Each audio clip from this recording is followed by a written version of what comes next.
今日はベンゾジアゼピン系の睡眠薬について理解を深めていきましょう。ようこそ、薬剤師のオフィスへ管理人のハービーです。本日も動画を見てくれてありがとうございます。この動画では睡眠薬に分類されているベンゾジアゼピン系と非ベンゾジアゼピン系の医薬品について紹介します。睡眠薬って調剤薬局などの医療現場でよく目にしますし、薬剤師国家試験の範囲としても重要な領域ですよね。なので今回の動画、薬学生の方は薬剤師国試の対策として、薬剤師さんははるか昔遠くで学んだ学生時代の点と今自分が現場で働いている点、この2点を1本の線につなげるかのように分かりやすく説明していけたらなというふうに思います。動画の流れなんですけれども、まずはじめに睡眠薬の作用基準と現場でよく目にする医薬品について紹介させていただいてから、後半では医薬品の特徴であるとか副作用についてご説明いたします。この動画を通して医薬品関係者としての質を皆様と一緒に高めていければ僕は嬉しいです。本日も全力で動画作っていきたいと思いますので、応援よろしくお願いします。それでは本日も行ってみましょう。On your mark?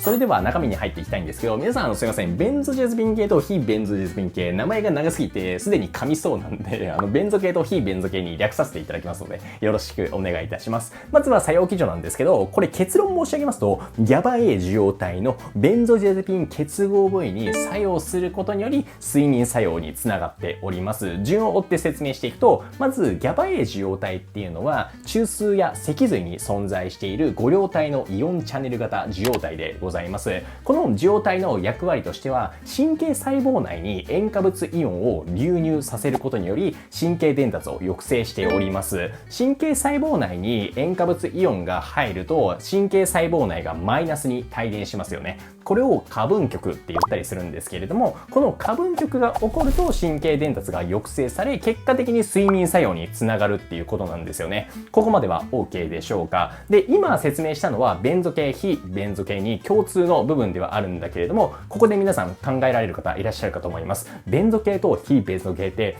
どこの作用基準が違うのと思うじゃないですか。この疑問に対する答えを言うと、GABA-A 受容体にはサブタイプが存在しておりまして、オメガ1とオメガ2っていうのがあります。グラフをまとめたので見ていただきたいんですけれども、オメガ1の方は催眠であるとか鎮静ですね、睡眠の方に主に関わっている受容体でして、オメガ2の方は抗痙攣、抗弛緩、抗不安といったような、副作用につながるような作用があったりするんですよね。で、この両者に作用するのがベンゾ系で、オメガ1の方だけ特異的に作用するのが非ベンゾ系になってるんですよね。なので入眠障害に使う場合は副作用が少ないオメガ1の方ですね、ゾロピデムルとかゾピクロンが使われる場合が多いというのが現状になってます。ということで、ここまでがベンゾジアゼピン系睡眠薬の作用基準とベンゾ系、非ベンゾ系の作用基準の違いについてでした。それでは続いて現場でよく目にする医薬品について紹介していきます。今まで紹介したベンゾ系と非ベンゾ系の医薬品って、その作用時間の違い、半減期の長さの違いから4つのグループに分けられてるんですよね。超短時間、短時間、中時間、長時間みたいな感じで分かれてるんですけれども、グラフを作ったので皆さんこちら見てください。まず特徴的なのが、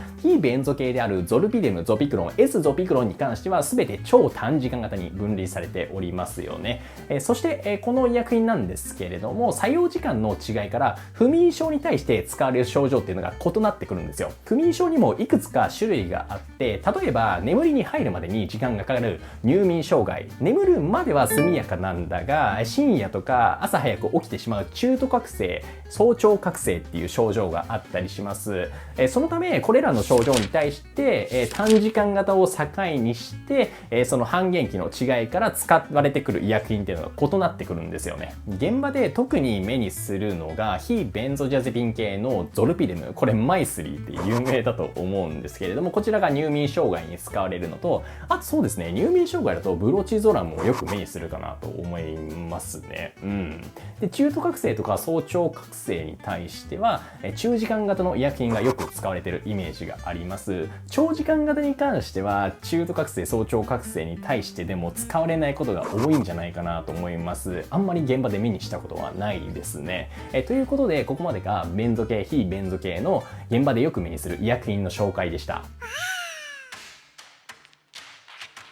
それではここからが後半戦になります。皆さん最後まで頑張ってください。ここから先は医薬品の副作用であるとか特徴についてお話しします。まずは副作用に関してなんですけれども、これは作用時間の違いであるとか、オメガ1、オメガ2の違いによって副作用が変わってきます。まずは作用時間に関してなんですけれども、作用時間が短ければ短いほど、超短時間型であればあるほど起こる可能性の高い副作用が全効性健忘というものですね。これ文字通りで忘れるっていう意味があるんですけれども、服用後の自分のやった行動を覚えてなかったり、飲んだ後夜中起きた時の行動を覚えてなかったりする症状でございます。これ結構怖い副作用ですよね。実際に患者さんの中でもこれが起こったという方いらっしゃいましたね。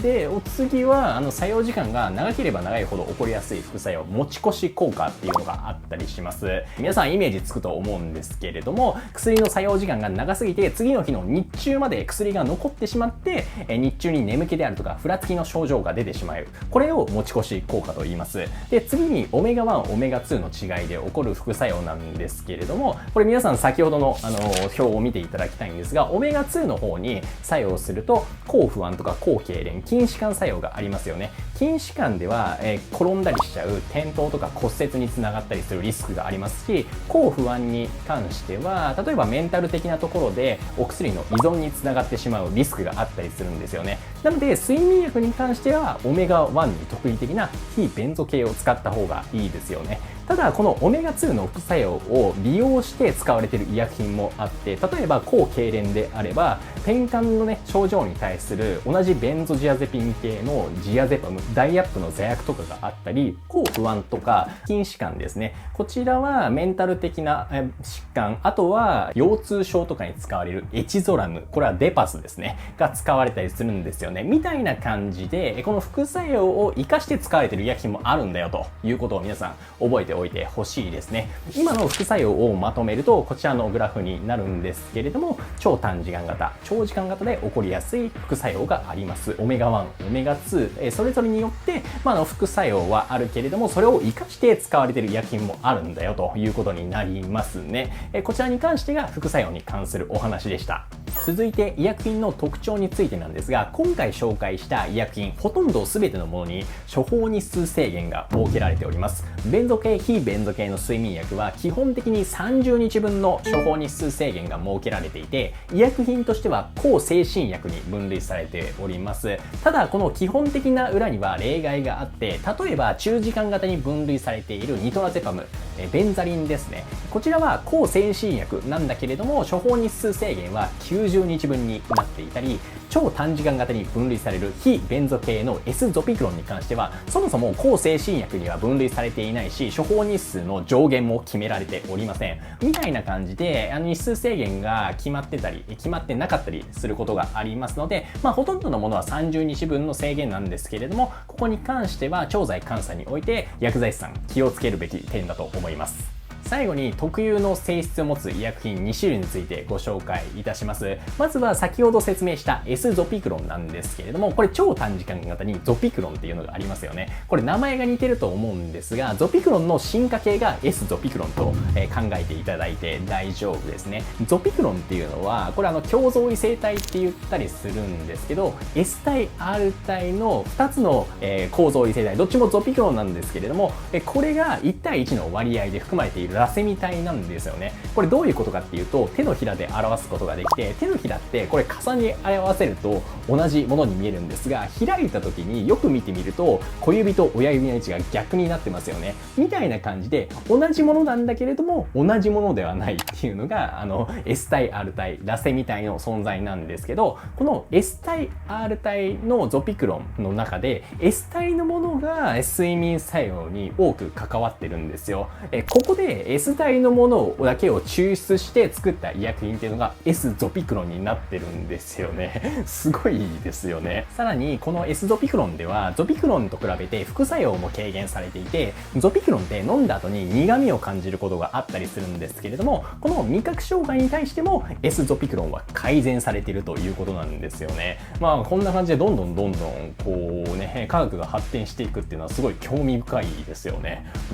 皆さんどう思いますか？はい。そしてこれで最後、中時間型に分類されているロルメタゼパム、エバミールなんですが、ベンゾ系の医薬品って数多くのものが肝代謝酵素、CYP の影響を受けるんだけれども、このロルメタゼパムに関しては肝代謝酵素の影響をほぼほぼ受けないということで、高齢者に使いやすいという特徴があるんですよね。もし他のベンゾジャゼピン系睡眠薬を使っている患者さんで肝機能が低下している方に対しては、このロルメタゼパム疑義紹介で提案するのも一つありなんじゃないかなと思います。ということで、ここまでがベンゾ系、非ベンゾ系の副作用であるとか医薬品の特徴についてでした。はい、皆さん本日もここまで見てくれてありがとうございます。やっぱりベンゾジャゼピン系の医薬品ってなんちゃらゾラムとかなんちゃらゼパムとかいろんな種類があって分かりづらいですよね。最近では睡眠薬の第一選択薬ではなくなってきてはいるんだけれども、現場で数多くの患者さんが使っているので、医薬品の細かな違いであるとか副作用について理解しておくことは重要なんじゃないかなと思います。ということで今回はベンゾ系、非ベンゾ系の睡眠薬について作用基準であるとか医薬品の特徴についてご説明させていただきましたが、いかがだったでしょうか。最後に宣伝にはなるんですけれども、私管理人のハーフィーはフリーランス薬剤師に特化した人材紹介会社、株式会社 T ハーフ運営しております。概要欄にリンクを貼らせていただきますので、薬局経営者様、薬剤師様、興味ある方いらっしゃいましたらお問い合わせお待ちしております。ということで本日の動画いいと思っていただけた方、グッドボタン、チャンネル登録よろしくお願いします。それではまた次回お会いしましょう。お疲れでした。